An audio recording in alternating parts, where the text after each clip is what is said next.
Thank you for joining today's Q4 channel update. I'm going to hand it over to Rob Messmer, our channel chief. Rob, take it away. Thanks, Lance. Guys, I can't believe it. We're sitting in Q4. It's almost Thanksgiving. Yeah, almost Thanksgiving. That's halfway right. done with the quarter. Yeah, we're halfway done with the quarter. Our Q4 update here is all about closing strong and starting stronger in 2026. Justin Rice, many of you may know him here in the channel. He has just been named our Chief Product and Technology Officer. So congratulations, Justin. You'll be thank you.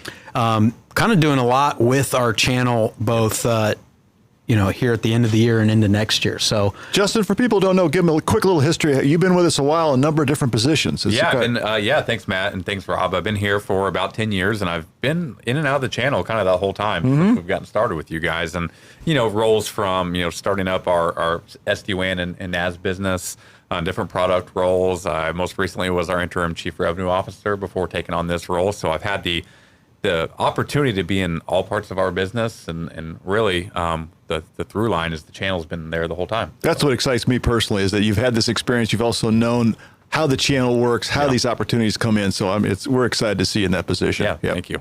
yeah, a couple housekeeping items. At the bottom of the page here, feel free to enter to win a contest we do in these quarterly updates, which is a $1,000 event either for your customers or for your team with CBTS. And you fill out the form, you get entered. If you ask a question, which we hope everybody does, you get entered 5 times. Your entry is counted 5 times. So please do that. I'm actually going to fast forward bullet point 4 to the beginning, which is thank you. Thank you to our partners. We have had a record year. We're over 160% year to date on new business. Yep. Those numbers just best came year in. ever in the channel. Yeah.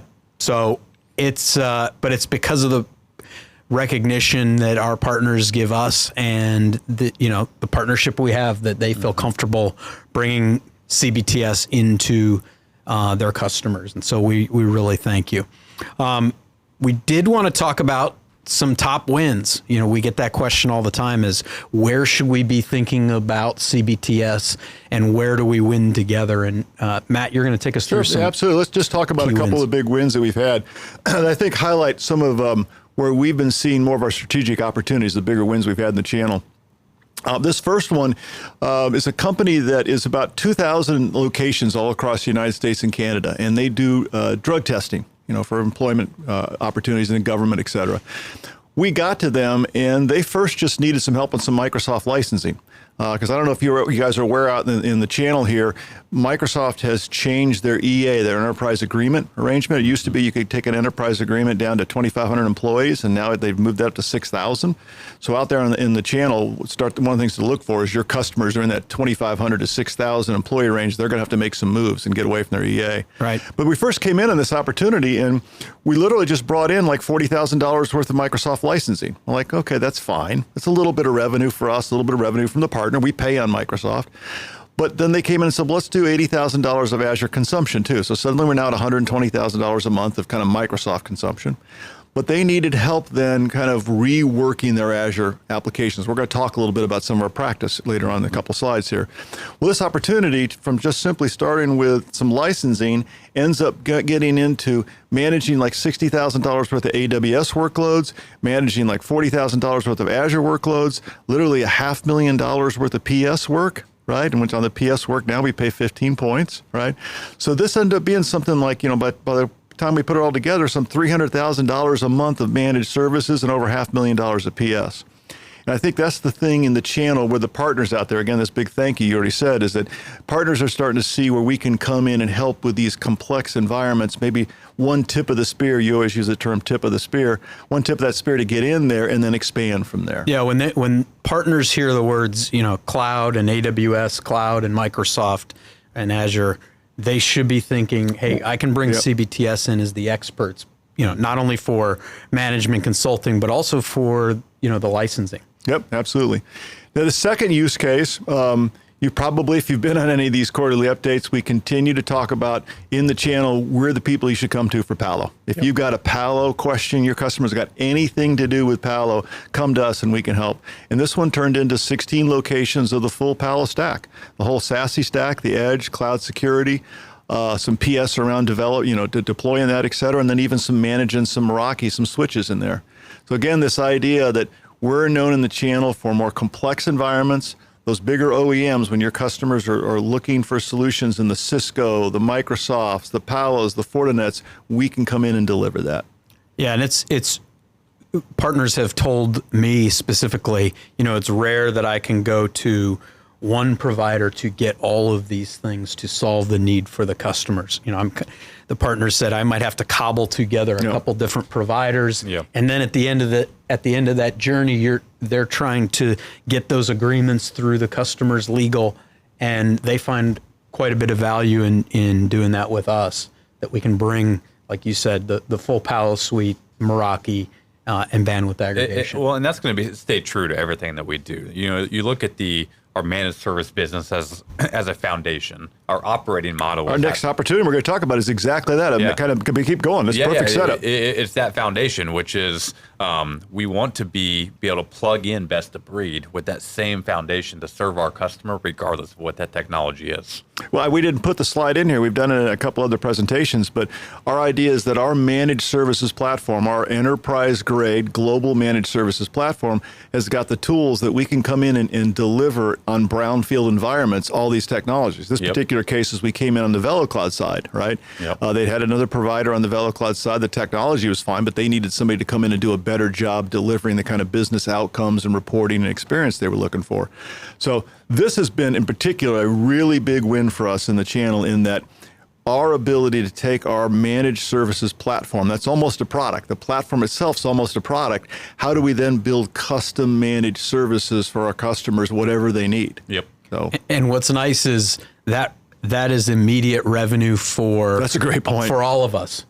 We don't have to wait to deploy 100 or 200 sites, which takes some time and coordination with the customer. This is a cutover that could happen in 60 days, 30 to 60 days. Yeah. And I've seen that across our entire customer base, where we might take on an existing environment and then have a modernization exercise over the next 2 or 3 years. Sure. So we take in, we operate it, and then over time we modernize. You get more opportunities. Network or cloud or infrastructure environment to something next generation with that same operating model. No, absolutely. Yeah, this area of basically thinking of us now for complicated cloud, thinking of us for coming in and walk in and take over. These are the big wins that we've had recently. So we got a question in.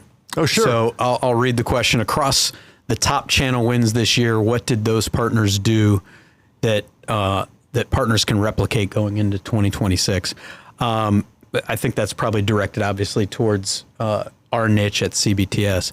I think bringing us in early, our engineering, we're very open to hearing what these opportunities are, particularly if they're complex. So if you've got a complex opportunity, what we see work in this space is bring us in early. It's okay to, we've over-invested in pre-sales engineering. And so you can get anybody from our pre-sales engineering teams, also on the product team that you're leading, to listen to the opportunity, see if it's a good fit, and we'll tell you early and often if it is or if it isn't. Yep. But if we do that early, then good things happen. Yep. No, that's a great point. Now, we did have another question come through. It says, hi, I didn't know you worked with organizations of that size. Does CBTS have a target market, organizational size, et cetera? Matt, why don't you start, and then I might provide some comments. Absolutely. So that's a great point. When we've been in the channel, 9 years, 10 years now? 9 years. 9 years. When we first came in, we'd take anybody, right? We'd take a 25-person firm, a 10-person firm. As we've been in the channel, as our business has matured, we've realized that we really typically fit more in companies about 500 knowledge workers and above, right? And we really don't even have a minimum there necessarily. If you're bringing us in for a 500-person company and above, and maybe we're just doing $5,000 worth of PS or whatever, we're solving some smaller problem, we're building a relationship with a partner, and we're building a relationship with a customer that we can grow on. Now, that doesn't mean that somebody comes to us with a 300-person firm that needs, $50,000 worth of managed cloud or whatever, we're going to look at that. But in general speaking, we're kind of known for more complex environments, kind of this, again, best of breed thing, typically 500 employees and above. So. Yeah. And that's where, we've done a lot of work at the leadership team level of putting our customer profile, our ideal customer profiles together. We're right there in that 500 to 5,000 knowledge workers where we play best with our customers. They're small enough to need a lot of services from us. We can deliver those very, very well. And generally, they're looking for what we believe they're looking for trusted advisors to come in and help them through that journey. Yeah. Here's a similarly related question. Does it make a difference whether it's a single location or multiple locations? It doesn't to us, right? We are great at multi-location. One of our specialties is retail, right? I mean, we've got, customers like pizza chains of 3,000 locations, booksellers, 800 locations. So we're very good at multi-location, particularly on the retail side, but it doesn't make a difference whether it's single or multi-location. Well, why don't we keep going to make sure we're on time? pace? Absolutely. All right, let's talk about the Microsoft ecosystem. This is a really big deal. Just came back from a TSD event about 3 weeks ago, and I saw at that TSD event that more and more people are realizing they can start to monetize Microsoft. Didn't used to be able to do that. 3 years ago, you couldn't monetize a Microsoft experience in the channel. Yeah, and a lot of the partners even still kind of think, okay, when I hear Microsoft, I'm thinking about voice. Yep. And that's just one of the pillars that they should be thinking about. I mean, they should be thinking obviously about Teams, but also about cloud, Azure, licensing, security, and AI with Copilot. Yep. So those are kind of all of the different areas that Microsoft is talking to their clients about, and that it's going to come around to the partner in those large opportunities where there's a Microsoft rep. And literally these 4 areas, right? No matter whether we're talking about delivering part of that as a managed service, whether we're talking about delivering as licensing, whether we're talking about delivering that as some PS work to help, drive some initiative, we're paying commissions on all that. So the idea now is that now your customer's got a Microsoft need, just like we want you to think of when you got a Palo need, come to CBTS. We believe we're one of the best choices in the channel. If you've got a Microsoft need with your customer, we can help deliver business outcomes and monetize that for you. So now when we talk about kind of that expertise, Justin, talk a little bit because you've been on the backside of building some of this expertise. Talk a little bit about that. So Microsoft, for those who don't know, Microsoft was a big bet for us about 3 years ago. We said, okay, we want to be, in our customer segment, our ideal customer profile, most customers have Microsoft, and we want to place a big bet. We want to get people certified. We want to make investments into the, relationships with Microsoft. And as such, we've become this cloud solution provider. But we have specializations and designations across, like what you see on the screen here, modern work, security, infrastructure. We are doing so much across the entire ecosystem, and we'll continue to do so. As it relates to hyperscalers, we don't ignore AWS, GCP, even Oracle to some degree, but Microsoft is our big bet because we believe both for us and for the partners out there, that has the greatest addressable market kind of in our customer profile space. And this CSP part of it, we are CSP. And what's the level we are? Do you remember? I forget the term. Is it premium or I forget? Yeah, it's premium, the top tier, whatever. Yeah, the top tier. But this idea that, well, first of all, a customer can have multiple CSPs. So if you walk into a customer and they've got an existing CSP, doesn't mean that we can't help them with some licensing. The other part of that is, though, is that this, again, I mentioned this segment of 2,500 to 6,000 employees. There were a lot of folks in the 2,500, 3,000, 3,500 employee range who had EAs, enterprise agreements. Yep. You can't do that again. Microsoft said, no, the cutoff's got to be 6,000 now. So these contracts are going to be coming up, and people are going to be wanting to right size their contracts, take a look at it. That big, the 2,000 person firm or location firm I talked about, we did all that Microsoft work. That was a big part of it, is we actually even reduced their Microsoft spend by targeting which parts of the Microsoft portfolio they needed to buy. So our expertise as CSP, we can help with that. One more thing. And then on the support side, typically, Microsoft's had a premium support that you would pay for, and you basically wouldn't get any service out of it. We actually provide that same kind of service, better service with an SLA of a 48-hour turnaround, I believe, of questions on tier 1, those kinds of things. So the support is really, really good.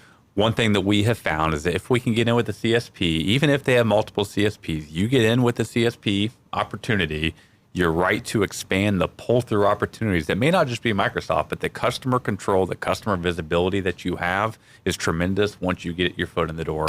Because Microsoft applications run across every single segment of the business, and suddenly you're finding out things about that business with different stakeholders that you wouldn't have found out any other way. Exactly. I'll take this. There's a question to come through. It says, Sure. when you say 500 and above, is there a max? The answer to that is no. Now, we know our ideal profiles between 500 and 5,000. However, at CBTS, for example, we have 27 of the Fortune 100, clients of ours. So we have, hundreds of thousands of employees. So no, there is no max. We just believe we have a really good sweet spot in between 500 and 5,000. If I'm not mistaken, we do after-hour SOC support, right, for one of the top 5 banks in the country? One of the top 5 banks in the country. Yeah. So, after hours, 24/7 SOC. Now, let's talk a little bit about global. It brings up, we can handle global opportunities, but there are times we might not be the best fit at global too, but that's part of you bring us in. We're going to take a look at it. Like on the voice side, a customer comes to us with 90% of their locations in the U.S. and 10% globally. That's probably a good fit for us. If it swaps the other way around, it's probably not a good fit. So those are things we just need to meet with. But size is not a problem. Global's getting better and better for us. We just need to take a look at those opportunities.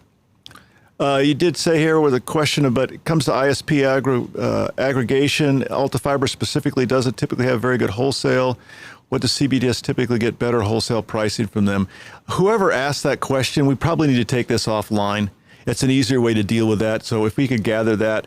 I think there should be a quick comment about it, which is CBTS officially did split from Alta Fiber.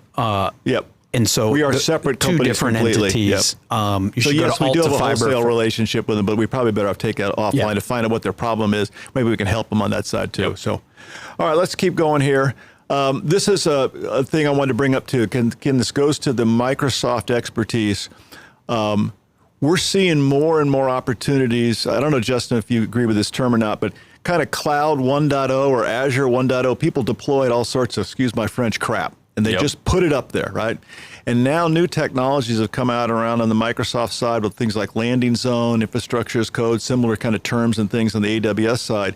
And we're seeing a big movement with our customer base, people coming to us, asking us kind of how to right size and look at these applications, figure out how do I need to reconfigure them the best for usage, those kinds of things. So talk a little bit about some of the depth there, because this has been some big wins for us. Tremendous depth, you're right. I mean, cloud landing zones specifically, huge for us, refactoring applications. What we see is a lot of our customers are being asked to find ways to invest in AI initiatives within their business. And right now, the big red target on that is their cloud infrastructure. Am I optimizing my spend correctly? Am I operating the infrastructure most efficiently? And how might I layer AI into that? So that's generating a lot of opportunity for us, and where we've built a lot of our bench depth around Azure specifically is doing those things like assessing your environments, running FinOps, doing application refactoring, and even to some degree organizations that are looking to move applications back and forth from on-prem to the cloud. That's happening, sure. We're doing a fair amount of that work too. So it just speaks to your point, Matt, on the depth of the bench that we've built around Microsoft. And I think some of this happens by luck, but we just happen to be very timely in those investments to take advantage of the opportunity. And you're going to talk a little bit about some of our AI work later on, but Azure has been right there at the forefront of their tools on the Foundry side to build applications, their open AI and ability to get the other LLMs right in that environment. The Fabric, their new product, it's not necessarily new, but Fabric is kind of about data consolidation, et cetera. So there's a lot of expertise that we have and a lot of expertise Azure's brought to the table on the AI side that we'd love to explore. Well, and I'll even give you a little teaser before I get into my AI stuff here in just a moment. But, for example, even at CBTS, the AI tech stack that we're leveraging is Azure Foundry, because to your point, you have Azure OpenAI within that tech stack, but it's modular for different LLMs. If you want to throw in Claude with Anthropic or Gemini, like you can do it with a bunch of different LLMs, which is very helpful. But then from an organizational standpoint, it allows you the intra, for identity. It gives you your VNets on the network. So that whole tech ecosystem is They've done a heck of a job. Suited for the enterprise. Yep, absolutely. Yes. I wanted to kind of throw a slide in here on security too. I hope you guys on the partner side know this, but we are a 24/7 global SOC. Now, one of the unique things about our SOC, you've got a lot of different providers out there that can deliver SOC and MDR services, but one of the unique things I think for us is that we're known, again, kind of 500 employees and above, and coming in and building more bespoke or custom security offerings, if you would. We typically are using Palo or Microsoft on the SIM side, building our automation, et cetera, around that. But our ability to connect to all sorts of different endpoints and technologies and build custom SOC services, that's been one of our specialties. And I mentioned that we do after-hour SOC for one of the top banks in the country. Now, that, again, you're going to mention AI later on, but talk a little bit about how AI's changed some things in SOC, some of our performance and metrics there. Yeah, well, so AI is going to be and is now native to everything that we do. We must ask ourselves that anything we put out to the market, supporting our customers or our partners, that has to be AI ready. As such, for like our managed SOC, for example, we're leveraging AI for both Tier 1 and Tier 2 triage. That helps us with workload management, helps us with greater first call resolution on issues. It helps us kind of work through noise, so leveraging AI in our SOC. It's literally taken like our time to respond sub-minute. Yes. I mean, it's really changed how we're processing all of these alerts. It is remarkable. Yeah. And then at the other end of that is like, even as we have SOC customers, we recently launched a product called AI Threat Canvas. Okay. We're doing a lot of penetration testing on LLMs, for example, and on the application layer or the compute layer, the data layer, to make sure that as organizations are putting, their AI tech stack together, that they are secured, because that is one of the biggest fears and one of the biggest failures we see from our customers is they didn't have security top of mind with their AI deployments, and now they have a big risk. You mentioned that on the security side. So we've really got two products there, don't we? One is the AI pen test. You kind of think of an AI pen test. We call it Threat Canvas, where we're going to come in and act like a user. We're going to try and basically break down that tool to find data loss prevention, these kinds of things. But then we also do AI assessments now on the security side, right? I think it's the NIST AI management framework, risk management framework, AI risk management framework. And so just like we would come in and do a network assessment, we can do the same thing in the AI world. So those have been very successful security products for us. Absolutely right, yes. All right, this is another part, we're going to, again, Justin, you're going to give us a roadmap in a minute, but talk about this AI Accelerator Workshop. We launched this, a year ago now, I believe? Yep.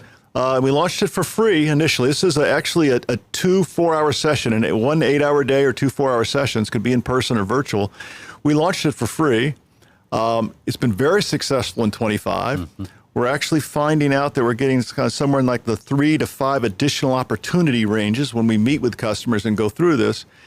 Now, we're going to start charging for this in 26. That's right. But I did talk to you earlier about your partners out there who think they've got a customer that they just register an opportunity for the AI Accelerator. We'll do that for free still. We will by the end of the year. But talk about the value and what we've been seeing about what this experience is like. This one's exciting to me. So you're right. So we launched AI Accelerator about a year ago, and we've had but we've gone through well over 100 of these at this point in time. And like Matt mentioned, they will be free if you register that by the end of the year.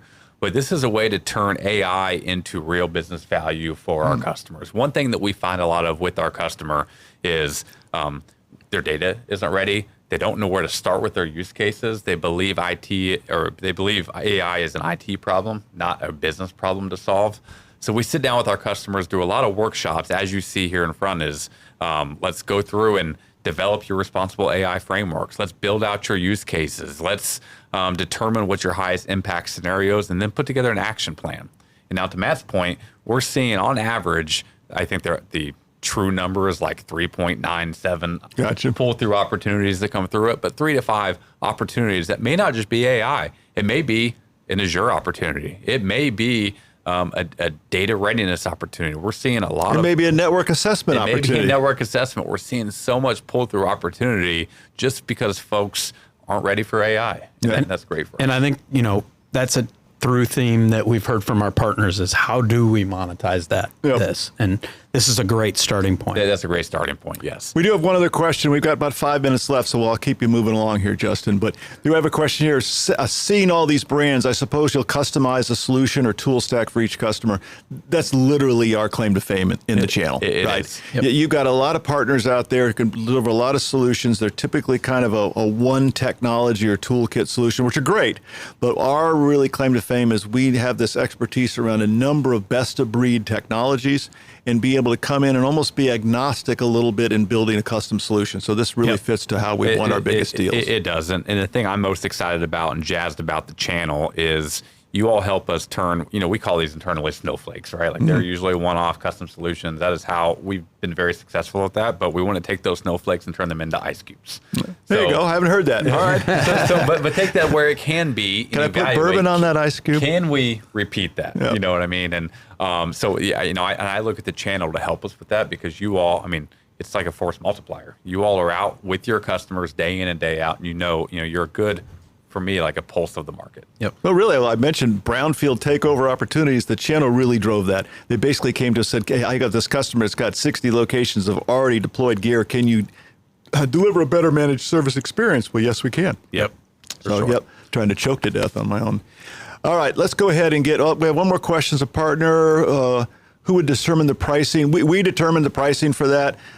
These assessments right now, as you mentioned, at least that AI assessment, that's free if you're registered for the end of the year. But typically that would be, what's the AI assessment we're typically looking at, a 10 to 15 grand? 15, depending on the environment. Yep. But basically get a hold of your channel manager. We'll be happy to go over kind of a number of things we do on the PS side, how we price those, et cetera.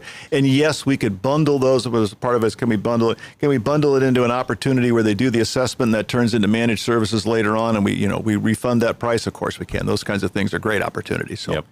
All right, let's go. We got a couple more minutes here. Justin, we wanted you to kind of fill us in your new role, which we're very excited about kind of where we're headed with some of the things around your product group, and particularly on the AI side. Yeah, absolutely. So I'll breeze through it just in the interest of time. So my vision, our CBTS North Star for our product portfolio and how you all can take advantage of that is we are going to be, our mission, our vision statement is an AI native services organization focused on mid-market enterprise customers, delivering secure, always-on infrastructure, modern work experiences, yada, yada. That is what our vision is going across to be. UCaaS, CCaaS, managed network, cloud, AI, basically everything we do. I am calling it AI native everything. Yep. We will have AI embedded somehow in everything that we do. Which we do today, really. You take a look at WebEx and those tools in the AI and Palo, those tools. So it's already kind of been happening anyway. It's happening, and now we're just going to amplify that. Now, what that means for us is, 70 to 80% of our revenue moving forward will be from services first offers, right? And that is where the channel has been so strong for us over the last several years, is leading with services to support your customers. Now, I'm going to breeze through a couple things here. Hit the next slide, Matt. If I knew how to work this thing, there we go. So our roadmap structure moving forward is going to really have 4 core pillars and one, call it cross-cutting layer. Network and cloud foundation. You know us in network as a service, SD-WAN, SASE, cloud network, and we are going to continue to expand on those platforms. We still have an incredible right to win, provide a lot of value and a lot of experience across multiple technologies. Security and SOC, we just talked about, going to be core. Digital workplace and CX going to be very important for us. We will have roadmaps. We do have roadmaps, but we can expand in small groups on those. Data, AI, and automation. That is a new pillar for us. That is something we building agentic AI solutions for folks. Building agentic AI solutions for folks. We are doing that doing today. Data remediation, all the things to get them ready, the consulting. That's right. And then across the cross-cutting layer of that is going to be around a platform and operating model. Doing the right tooling, the right process, the right governance, the right go-to-market motion to ensure that when you work with CBTS, you feel the same motion across everything that we do. Yep.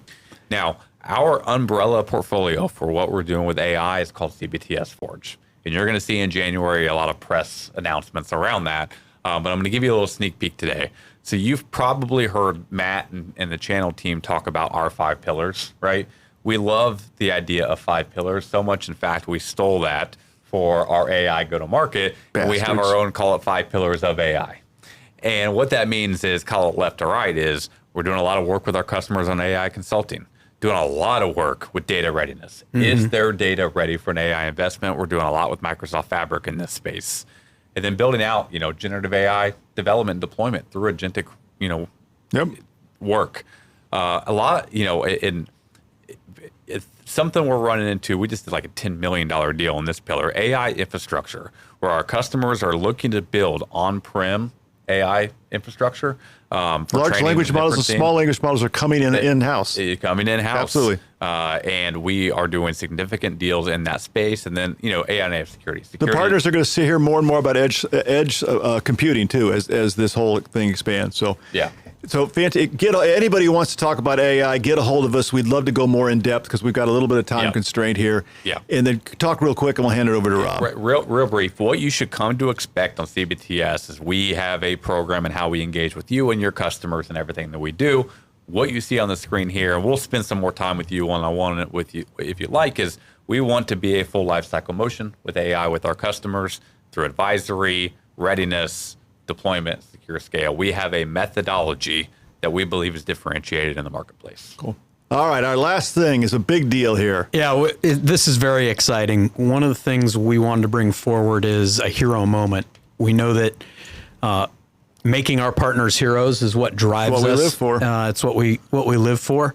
So we wanted to kind of reward those in the channel that have displayed hero moments. And what we do is basically pull the team, and Jason Kaufman is our first winner of that. It'll be announced every quarter. So, Jason's commitment to customers, to partners, his excitement, enthusiasm, trustworthiness, that it just screamed out of the voting box for Jason. So congratulations to Jason and being our first hero moment winner. Yeah, congrats, Jason. That's And awesome. we ran over a little bit here. We apologize. Had a lot to go through. I think we'll just wrap it up with talking about the winners of we'll draw a name here. We'll draw a name. And again, thank you to all of been a our great partners. year. We really appreciate the year we've had, and we'll see you in Q1. Thank you. Take care.